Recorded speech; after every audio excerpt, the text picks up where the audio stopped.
بسم الله الرحمن الرحیم حامدا ومصلیا. د دې مطلب د دې پوښتنې دا دی چې یو چا مځکه فقره ورکړې ده، اوس دی یو ضرورت یې دغه ته پیدا کوي چې دی یې قطعي خرڅه کړي، نور پورونه هم پر باندې دي.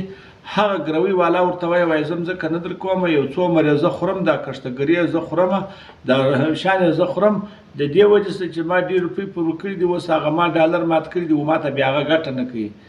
محترم اول خو دا ګروي چې دا د ګروي په لفظ دا خو دا اوس موږ په وطنو کې چې رواج ده، دا سخته حرامه ده، سخته ناجایزه ده چې هغه راولاړ چې خلکو ته روپۍ ورکړي، د هغه مځکه دی 15 کاله خوري، موت یې خوري، چار وخت هغه روپۍ ورکړي خوراکي تر هغه وخت دی موت خوري. دا ګسرستانه د ګروي په لفظ.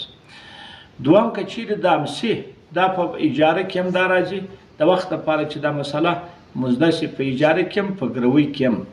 که سړی مځکه بل چاته په ګروي ورکړې وه یا راولاړ شو په اجاره ورکړې وه، په جواز و ناجواز کې خبره مه کوه. وروسته دا سړی مجبور شو چې قطعي یې خرڅه کړي، دا بس عذر دی د فسخې د عقد. هغه دا معدون تر دې کم عقد خامخا په فسخه کېږي. همدا په فسخه کېږي چې هغه راولاړ شي د اجاره ولي، همدا په فسخه کېږي چې د په ګروي ورکړي.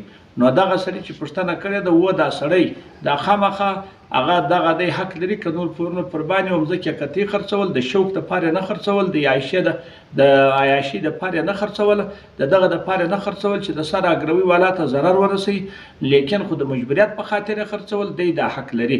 او هغه دا بل چې ګروي والا وایي زما سره په ډالرو کې تاوان وړي، هغه تاوان پر د هېڅ شی هم نشته، دا شرعي عذر دی، الله پاک وده ته ورکړی دی. والله سبحانه اعلم. ډېره مننه په دې هیله چې محترم اشرفي